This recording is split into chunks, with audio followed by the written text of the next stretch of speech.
What happened with Eif Rivera? Okay.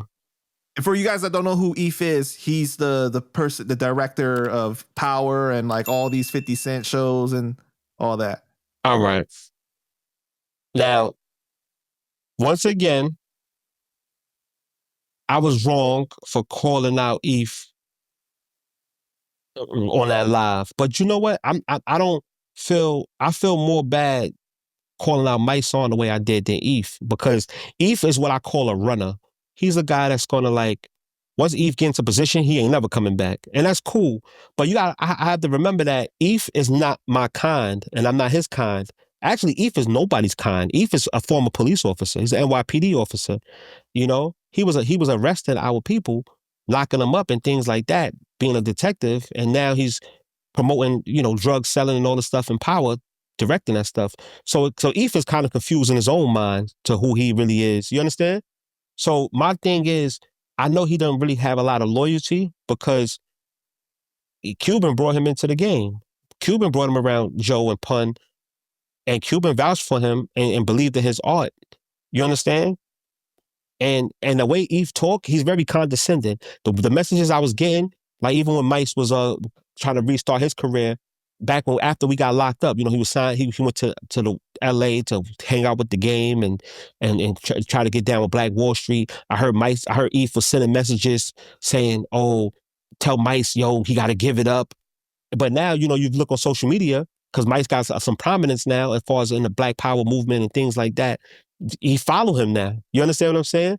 When I made that comment, I didn't know Eif was listening. He blocked me, Panda. I never was following him in the first place, but I found out he blocked me, and I laughed because I know that my words they cut like a blade. You understand? What exactly did you say?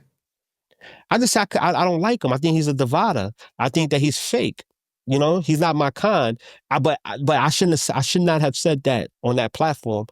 But Eif is not nobody kind. Remember, he's a police officer at heart. You are who you are. You understand? Like me growing up in the hood, I grew up, doing bad things, right? I grew up doing, I grew up selling drugs. But at heart, I'm a businessman. You understand what I'm saying? Because if I could just remove the drugs from the picture, I could just get into any form of business. Because at heart, I'm an entrepreneur. Eif is at heart, he's a cop. He's an investigator. He's a divider. What are cop tactics? What do? They just trying to go up the ranks. They trying to go from soldier to captain to lieutenant so he's trained on a different type of time. You understand? He's not our kind. He's police.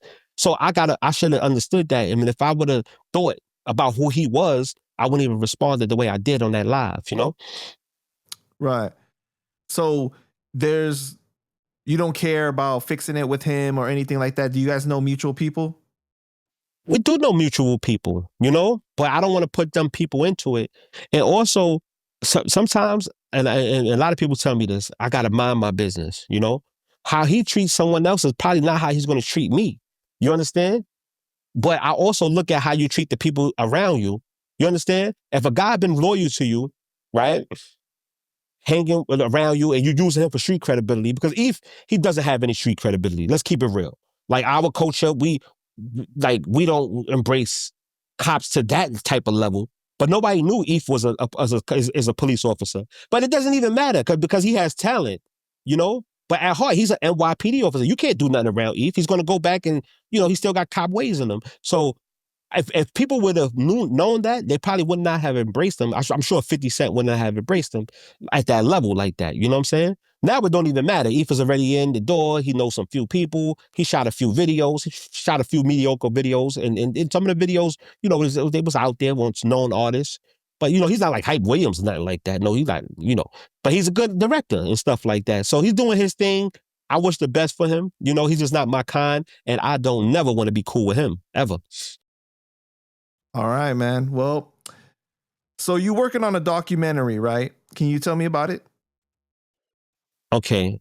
I'm not going to get into too much details, but the documentary is going to be something that has to do with my development in the early the late 90s to the early 2000s. And in this development, it's going to break down the whole neighborhood and why we represented what we represented. And also, after a certain faction got locked up, how we came into the situation. Got you. Okay. So you can't say anything else about it. No, I can't get into too much detail, but I do know that we basically, we all in talks right now. We all in talks, and the talks are all positive, and it'll be shown.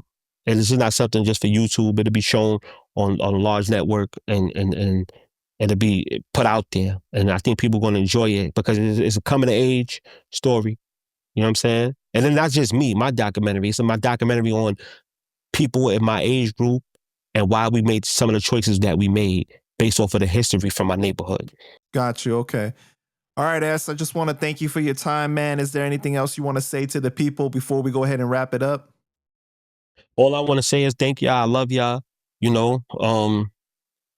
want to let you guys know that I'm not bitter and mad at anyone. I'm having so much fun. You know what I'm saying? I love talking to Panda Chop. I love expressing and engaging and communicating with the people. I got something called Prison Stories. Come follow me on Instagram at the real_S1 page, right? And hopefully, Panda, you can put up my I got Instagram. You. And I want y'all to follow. I got something called Prison Stories. It's another thing that I created. And shout out to Hocus 4/5 because Hocus told me to create it. Shout out to Hassan Campbell once again for giving me the inspiration to keep going. And shout out to everybody out there that watches my prison stories. But I tell these funny prison stories. It's not the typical, horror stories that we're used to. These stories are just funny. These stories are cautionary tales. And I want people to tune in to my Instagram and YouTube. Go to YouTube at S-1BX and look at, just type in S1 Prison Stories, and S-ONE Prison Stories. I swear you'll be entertained. They're very quick, funny stories. They're like 5 minutes, 4 minutes. You understand? So I just want to thank all of y'all for tuning in. And when I love you guys. And shout out to Panda Chop. Panda, you listen, you the best on this shit, man. And anytime you do an interview, you call me, man. Let's get it.